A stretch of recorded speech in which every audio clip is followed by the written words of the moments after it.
store, when I walk in, she'll say, Kathy, I have a great new book for you.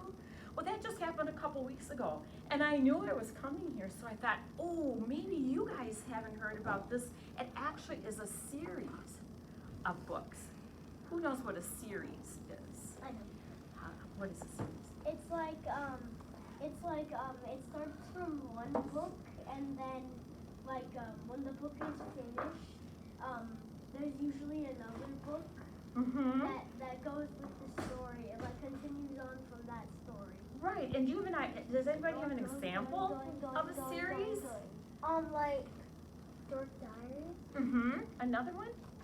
Like the Rainbow Magic, because it's just like a whole bunch of the same books.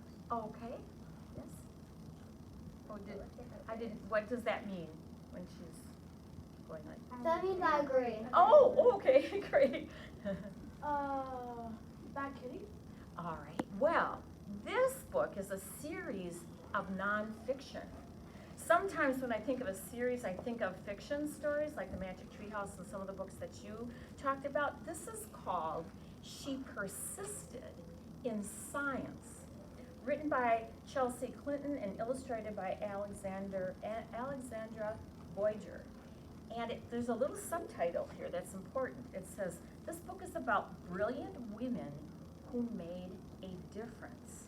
Now, when I think of scientists, do you know who I think of?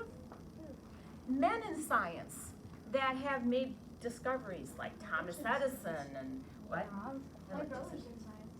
Oh, your brother's in science? Okay. Or like the Orville brothers that invented the airplane. Yeah. But I don't tend, yesterday.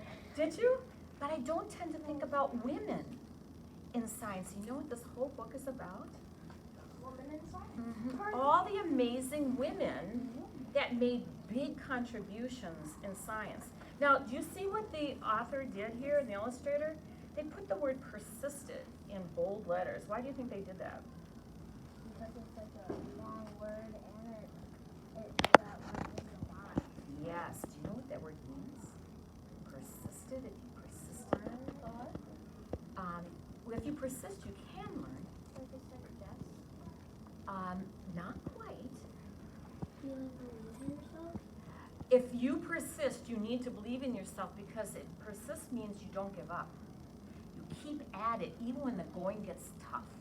Ever hear that phrase, when the going gets tough, the tough get going? Yeah. Okay, so women in science, scientists don't give up when they're trying to make a discovery. And what's kind of neat about this book, you don't have to read this cover to cover.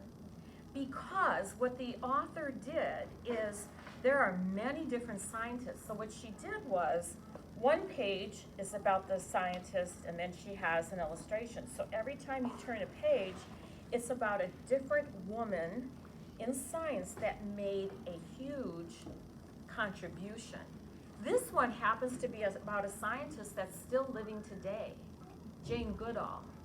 Jane Goodall was a woman that did not go on to college and get this big degree to be a scientist. Instead, when she was very young, she went to a country in Africa called Tanzania, and Tanzania are where chimpanzees are. And she studied chimpanzees her whole life, and she discovered something really important that nobody knew about chimpanzees. She studied them. She had such good observation skills. That means she could really look carefully and take really good field notes. She discovered that chimpanzees could create their own tools and use them. And people didn't ever think that chimpanzees were that smart, where they would figure out tools to make and actually use them. And she's still alive. You can see her on YouTube in some places. So if you would like to read about women in science that really made huge contributions and persisted, and maybe you don't want to read a book cover to cover, this would be the kind of book. But there's a series of these, of different women that persisted in different areas.